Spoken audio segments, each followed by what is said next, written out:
Hey, everybody, welcome back to the podcast. Today's episode is all about getting strong, feeling strong, how to stay strong, and why you want to do that. I am interviewing Michele Riechman. Michele is a doctor of physical therapy and a health coach. She focuses on helping women over 40 lose weight and feel really good and doing that in sustainable ways. Michele focuses on cutting through the all or nothing mindset, which will be familiar to listeners of this podcast. And she's all about personalizing things, cutting through mindset traps and building in realistic ways of eating and moving your body. She is the mother of 4. She is the partner to someone in the military. She gets the chaos of busy life and big changes. And I like the practical and the encouraging approach that she brings to her work. I think you're going to enjoy this conversation. Well, I am so excited to have you here today, Michele. I think the topic of strength and working out and muscle and why we need to care about all this stuff is so important. But also, I just feel like so often getting in shape or working out or building more muscle, all of that stuff gets piled on this long to-do list that people are already overwhelmed with, and it just has this negative, heavy energy to it. And I know that is not your take on all of this stuff. So, I mean, why don't we just start with that? How should we be thinking about moving our bodies and getting stronger? Yeah, and I think we live in such a different world today than humans have most of our lives. So naturally, people were more active, just getting food, cleaning, all those things. So I think in our culture today, like where me and you, we have these sedentary jobs, and most people do, we have to intentionally think about how we're going to move our bodies. So I think we just have to make that shift that this is something we need to be intentional about. And I like to break it into 2 different pieces. So the first piece is movement. And so movement is like what we would think of those 10,000 steps. It's not necessarily exercise, it doesn't have to be fast walking. It is just moving our body. So when it comes to our metabolism, we want a lot of movement and we want a little bit of exercise. And so for me, I define exercise as that strength training or when you are getting your heart rate up. So we want a lot of movement and a little bit of exercise. And we have to be intentional because most of our lives are not set up for that. And that's okay. There's nothing wrong with that. We just have to think like, how am I going to move? How am I going to fit this in my day? How can I get little strength workouts throughout the week? Okay, that's really different sounding than I have to get to the gym. I know I need to start getting back to the gym. I know I should be getting up early to go to the gym. Yeah. And the sleep always comes first. Like, Yes, thank yeah, you. Thank you. yeah. I've talked to some people and I'm like, no, the first thing you need to work on is getting more sleep. They're like, I'm so tired. I'm so exhausted. I don't know why. And they're just not getting enough sleep. So we have to get enough sleep so our body can rest and recover. And I also think where it's not helpful to always watch people online because you might see someone who gets up at 5 a.m. and that can be super motivating and maybe it works for them. But maybe that doesn't work for you. I know I am a person that needs my sleep. So 5 a.m. getting up workouts would not work for me. And that's okay. I can still figure it out. So we have to just sort of pay attention to what we're doing, pay attention to those thoughts that we're thinking about exercise. So me personally, I don't work out at the gym. I pretty much do all my workouts at home. We did recently get a Y membership for my kids to take swim lessons and do that. So I will say have gone to yoga classes or I've done a few things there, but only because they are there. But you can do everything you need at your home or, walking outside. We don't have to go to the gym to get that done. And I think the big barrier with going to the gym is time. Because let's say you want to do a 30-minute strength workout because that's all you need for a strength workout. Now you have to drive to the gym, you have to check in, you have to get there, you might have to wait for some weights or a machine, and it takes so much longer. When if you can invest in having some weights or bands at home, it just goes by so much quicker. I am so with you on that. I am a morning workout person because a couple of reasons. If I don't work out in the morning, it probably isn't going to happen. But I am deeply invested in only taking one shower. That's like a whole thing, right? And so, Yes. yeah. Okay. So there is movement, there's exercise, but you talked about there's cardio and strength, right? What's supposed to be in the mix as, as we go through 30s and 40s and 50s and beyond? Yeah, I think the main focus needs to be strength training. And that's where we get the movement. We're getting a lot of walks. And someone can do cardio. The tricky thing with cardio, though, is sometimes, and people have probably experienced this, like if you've actually done cardio and you've done like a long cardio workout, you're typically really hungry after. Your body just burned a lot of calories very intensely and it wants to refuel. So you're naturally going to increase the hormones that cause you to be hungry. So there's some studies that show people who do cardio, a small percentage will lose weight, most will stay the same, and some will actually gain weight. So especially when we're looking from a weight loss perspective, I think just in the past, people always think cardio. I feel like maybe some doctors still say it today, like get your moderate exercise in. Move more, eat less. Move 3 to more, 5 times eat a week. less. Yeah. Um, so we need to focus mainly on first getting strength training in. And you can do a little bit of cardio. If you do cardio, you just don't want to overdo it where you're increasing those hunger hormones and then you're battling like eating or not eating. It is good to have some cardio endurance, but it doesn't have to be the main focus. We really want to focus on that strength training because what happens, we want to build muscle mass because your muscle mass is going to decline when you get older if you're not doing anything. And if you watch someone age, they get smaller and smaller, their muscle mass decreases and decreases. And so we can combat this by doing strength training. And so strength training is when we're going to feel that muscle burning because it's telling our body to repair, rebuild, and get stronger. And the more muscle that we have in our bodies, the higher our metabolism is going to be. So if I have two people, they're both 150 pounds, but let's say person B has twice as much muscle mass, they're going to be burning so many more calories sitting on the couch doing nothing. So if we can increase our muscle mass, it's going to help us as we age. We're going to have more muscle. It helps with like fall risk and things like that because the stronger you are, you're not going to be as likely to fall. It also helps like if you get sick or illness, your body will break down muscle to help your body repair from that illness or injury. So it's really key. But it also comes in at that great standpoint of it can boost your metabolism. And it also really helps with bone health. And this is especially important for women as we're going into perimenopause and menopause, that we're doing that strength training to increase our bone density. Because as we head into menopause, especially the first few years, if you're not taking hormone replacement, that bone density is going to decrease very rapidly. But one of the things is that if we do strength training, because we're putting an impact on the bone, the muscles are attached to the bone, and it puts a strain on that bone. And it's like, hey, bone, you need to get stronger. So that's why they are always recommending strength training when it comes to bone density and decreasing that risk of osteoporosis. So strength training impacts your metabolism. Strength training also gives you more muscle mass, which I just want to make a pitch for, again, defining everything by a number on the scale is not useful. Mm-hmm. It is not useful. Like there's all sorts of things that affect the number of pounds that we see on the scale. But I want to make sure we talk about how strength training impacts metabolism fully and the hormone piece. How does it actually impact your hormones to be doing these things? Yeah, we can dive into the hormones and just about the scale. Like I gave those two examples with the 150-pound person. What if one has, I said double the amount of muscle mass, whatever we want to say, they're going to look very different and the health of their body is going to be very different. And we all have different body shapes. Some of us are going to put on muscle faster, some less. Some are going to have bigger legs, some are going to have bigger stomachs. And we just need to have more acceptance for these different body types too, instead of like beating ourselves up or wishing we had something else.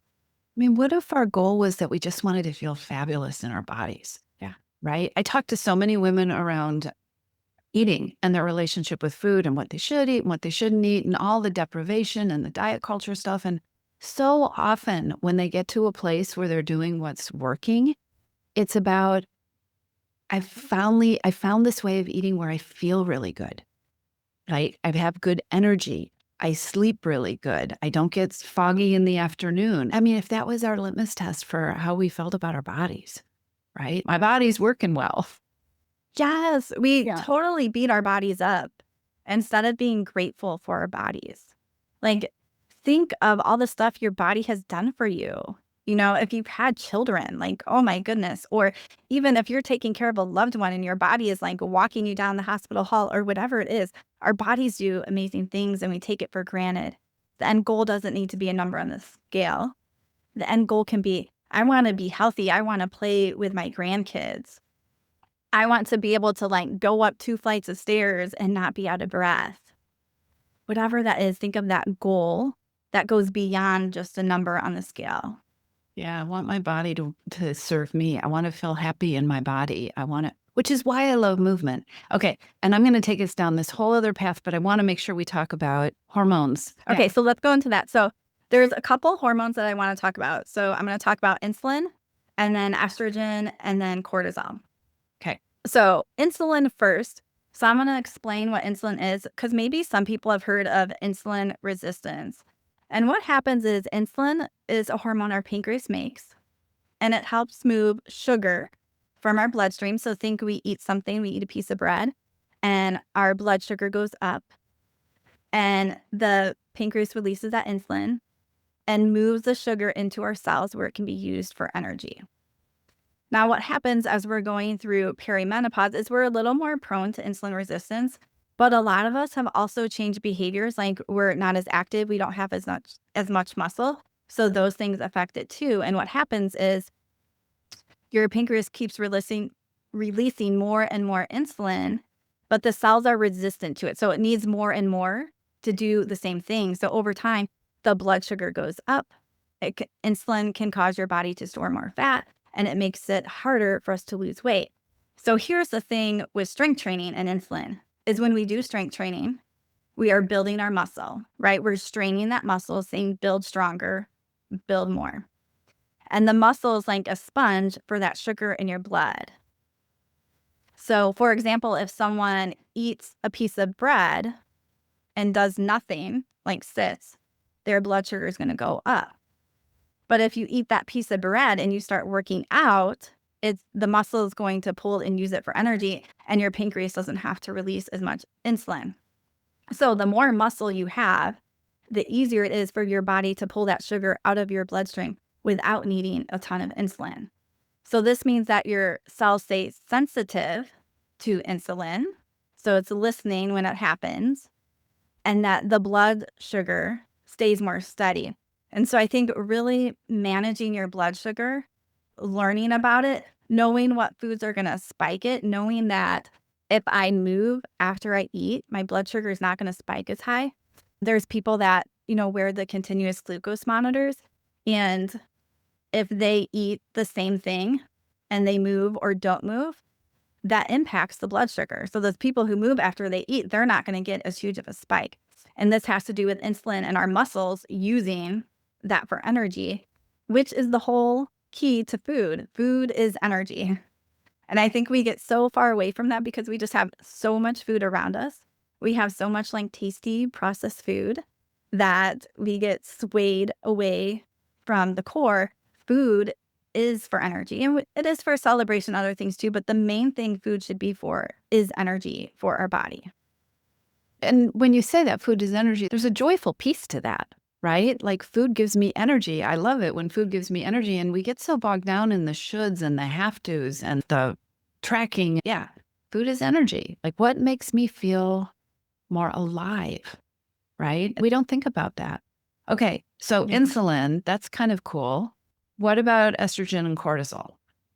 Yeah, so estrogen. So when we're lifting weights, that can also help to balance estrogen. So when we're in perimenopause, which is the time before we get to menopause, our estrogen is declining. It's a little erratic. It's like an up and down, but it's like slowly going down till we get to menopause.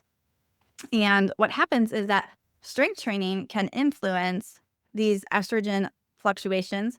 And so it can help to regulate the menstrual cycle hormones. So there was a study in the Journal of Strength and Conditioning that I pulled up, and it found that resistance training, um, that those women who strength train regularly had more stable hormone levels and fewer PMS symptoms.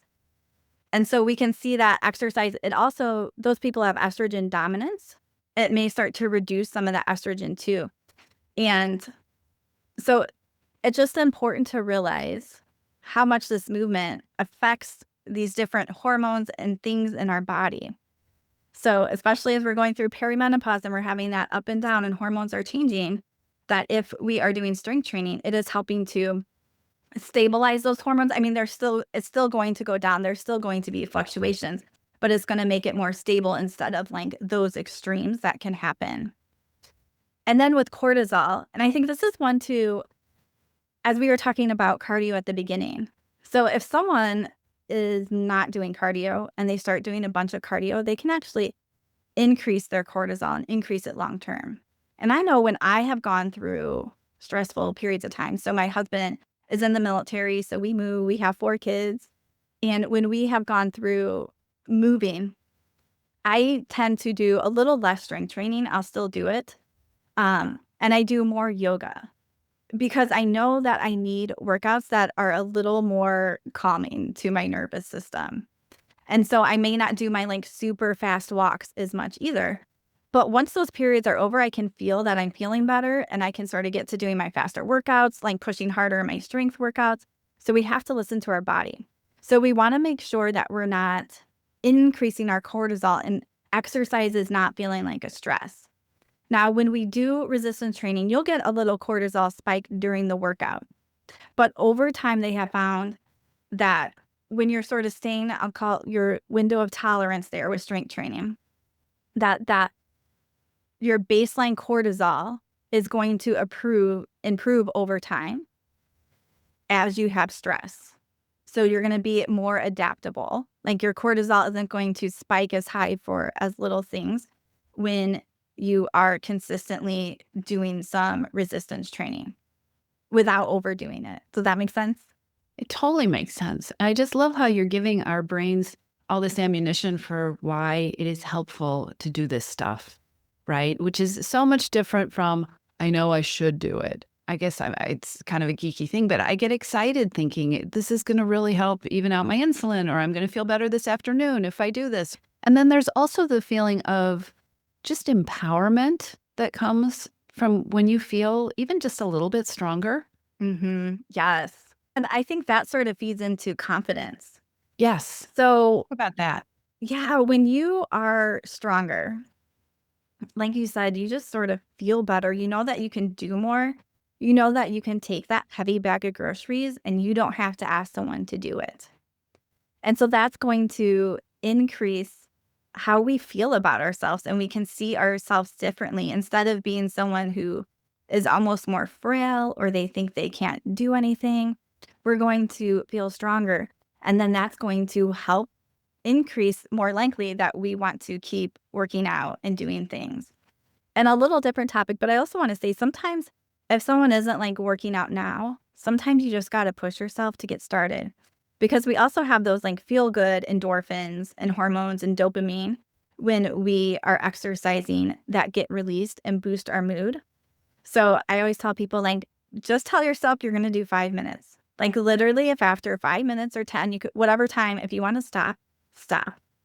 But majority of the time, 90% of the time, people will just keep going because it feels good. And we sometimes just have to push ourselves to get started, to hit that go button. I think that's so true. It's getting over the inertia, right? Yeah. And for me, when I'm stuck in inertia, my brain will tell me all these long stories about like this whole miserable journey that it's going to be. But really, the thing I'm fighting is, getting out the door or getting my butt out of my chair. I work with a lot of high achievers. I think that perfectionism is just pretty rampant among so many women, and especially in this topic around wellness. All things wellness seem very all or nothing. and, I blew it, so I need to start over and all that kind of stuff. And so it can be really daunting to start to think about, okay, I'm going to be more consistent with my strength routine, or I'm going to get started. I haven't been doing this. Partly because it can be daunting and the inertia thing, but partly because I feel like we tell ourselves these stories about what we need to do if we're going to do this. So what do you say to somebody who is feeling a little bit of momentum and motivation around, oh, this could be really good for me? What is an easy way to get started? And then how do we build consistency? Yeah. I was just starting with a new client, and she currently wasn't exercising at all. And so as we were talking, I'm like, how about we just start you with some movement? Like, she was a little bit high stress, so I didn't want to start her with strength training. I'm like, no, I don't think you should start with that. She's like, oh, like that's a relief. And as we talked about walking, she was thinking 60 minutes. And well, I'm so glad we clarified that. How about we start with just 5 or 10 minutes and build that up consistent? She's like, oh, that sounds like such a relief. Because people, like you said, we get stuck in this all or nothing. Like we're 100% into these hour-long workouts or going to the gym, or it's nothing. And really, when it comes to exercise, it's actually better to start with 5, 10, 15 minutes to start with, to let your muscles wake up, to not overdo it, to not injure yourself. It's actually better to start with that. And I think one key that I like to use with my clients to get them started is to pre-decide what you're going to do. So I know you mentioned morning workouts. I also find that for myself, if in the morning I'm either going on my walk or doing the strength training workout, like doing something in the morning, you are most likely to do it. So whatever that morning time is for you, doing something in the morning can be helpful, and just pre-deciding that you're going to do this. And you have to figure out those thoughts to get you there where you are doing this. This is just what you decided to do. Start small. I'm going to do 5 minutes every day this week. And you're going to build that habit and that consistency. And I think it's important to build a habit. It makes it easier if you're doing things almost every day. So for me, I usually don't worry about Sundays, but pretty much I work out or do something every day, whether that's walk, yoga, or strength training. Like every day I'm doing something. It's like just become a habit. That's who I am. This is what I do. So we have to change that thought of who we think we are. Maybe we've always been someone who hasn't worked out or who hasn't been athletic or coordinated, and we keep defining ourselves by that same story. But we can change that. No, I'm actually a person who gets up and goes for walks. Like maybe I'm going to listen to music or put a podcast in and really enjoy that time. We can change that story that we've been telling ourselves to who we want to be, right? If we want to, Okay, that one's so important. That one's so important because I'm sorry to interrupt you, but it's like because I feel like what we do with wellness and fitness and weight is we tell ourselves we'll be that person when we achieve the goal, right?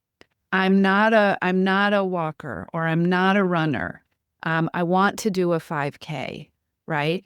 Instead of saying, I mean, you can have your goal be, I'm going to walk down the block today, and tell yourself, I'm a woman who's training for a 5K. Or you can walk down the block and be telling yourself, I am so far away from doing that. And the difference in the energy is so huge. Thank you for saying that, because that's just a point of passion for me. yeah, we're not where we want to be, but we can start acting and thinking like that person. We can start visualizing, what is that person doing? How is that person feeling? Because there's a route there. And we have to start taking that route there instead of staying stuck. And as you're talking about the 5K, one of my clients, who I have a personal training app, we do like strength training and yoga through that. She's like, my son wants me to do a 5K. Like, and it's like 3 months out. So we're developing a slow and steady plan to get her there. And you don't even have to run a 5K. She does want to, but I'm like, do you want to walk it? Like, it's totally up to you. We don't have to like think we have to run it, because a lot of people do. There's also a lot of people who walk 5Ks. Hmm. But we can start slowly building that plan to get to where we want to be. So you said it kind of just snuck it in there that 30 minutes is what you need. Tell us, what is strength? Because strength training, we throw that term around. And then you go on Instagram and you see these women with these giant barbells at the gym doing a power lift or something. Like, what does it mean that we should be doing strength training? Can you Yeah. give us some examples? I know it varies based on where you are and how long you've been doing it, but what should it look like? I think for most people, and especially starting out, again, it's going to be anything where you're feeling that muscle burn. So it can be body weight, right? Like a push-up weight or a plank is going to be really hard. We don't have to add weight to that. We may even start with like wall push-ups, progress to push-ups on our knee on the floor, then maybe a full push-up. There's a way to progress those push-ups, and that's completely body weight. And then you can also add bands. Bands are a really cheap way to do extra strengthening at home. What I do most of the time is probably the hand weights. And I am now 43. Like in college, I got some of my hand weights and they're still with me, 20 plus years later. So you can invest in those and you're going to get to keep up. Like nothing should happen to them. And we really only need to do less than 30 minutes.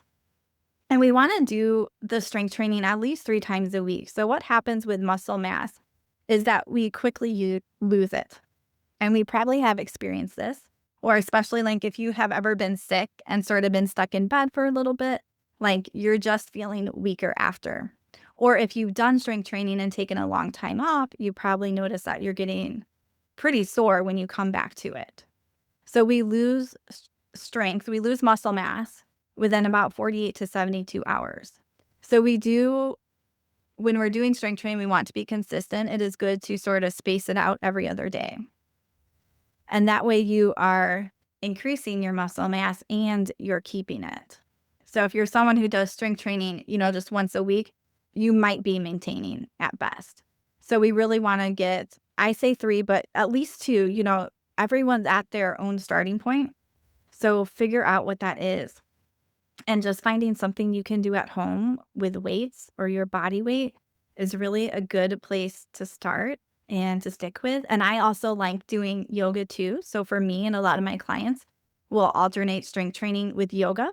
Because yoga, you're still going to get some strength training. You're going to feel those muscles burning, but it's different muscle fibers. Because typically in yoga, you're holding a pose. If you're in some type of warrior, chair, or plank, you're holding it. So it's a little bit different muscle fibers than when you're doing, 12 reps of something. So it can be good to alternate. And then yoga is great because you also get that stretch. If you're following, I want to say good yoga teacher, but that's not it. But you also get the breathing. Some yoga instructors don't cue the breathing throughout that, but I think it's like super helpful because it brings in the mind and the body and sort of connects it all. So I think that's helpful when you can connect your breathing to your movement. And when you've done 30 minutes of deep breathing as you're doing strength training, like you just feel so much better afterwards.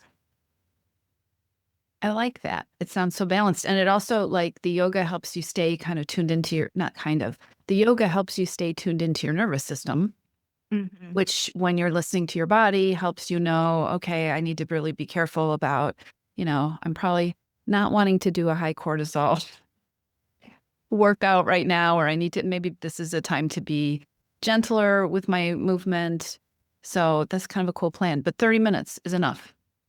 Yep, that is pretty much all I have done for years and years. And actually, I am 43 now, but at 40, I learned how to do a pull-up.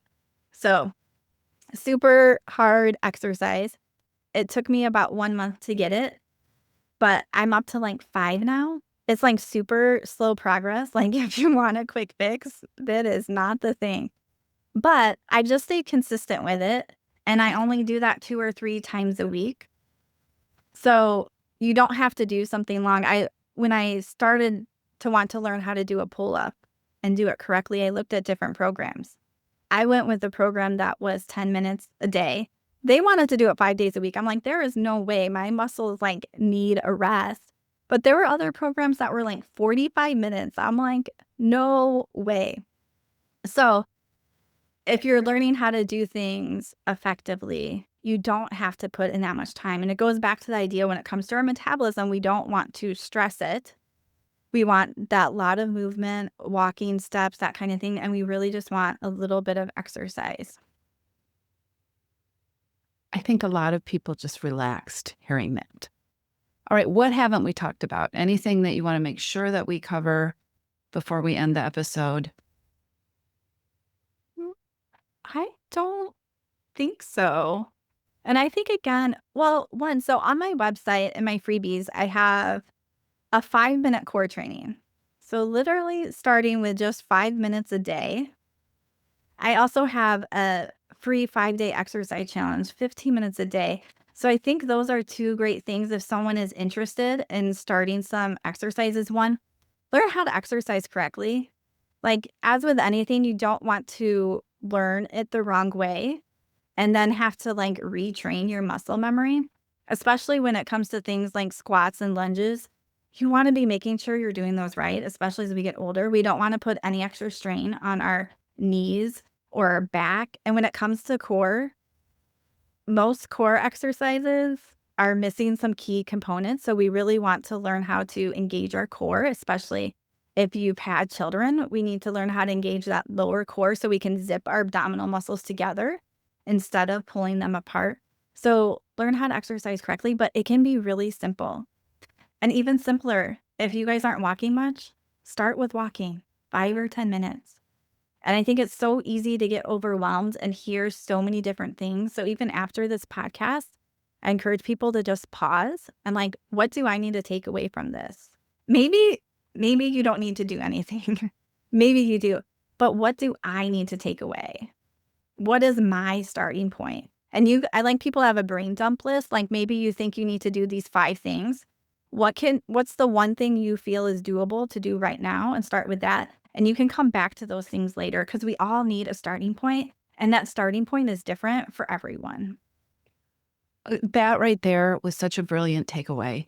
And it's something that we talk about all the time on this podcast. It's what do I want to take away from this? Because the wellness world and the social media world is full of things, people offering you things that you should want, right? That is in big, huge quotes, right? Or that you should do, and I always say I can go for a walk and come home with this list of 20 things that I should do because my brain has time to think and stop. And then I have to be like, wait, why?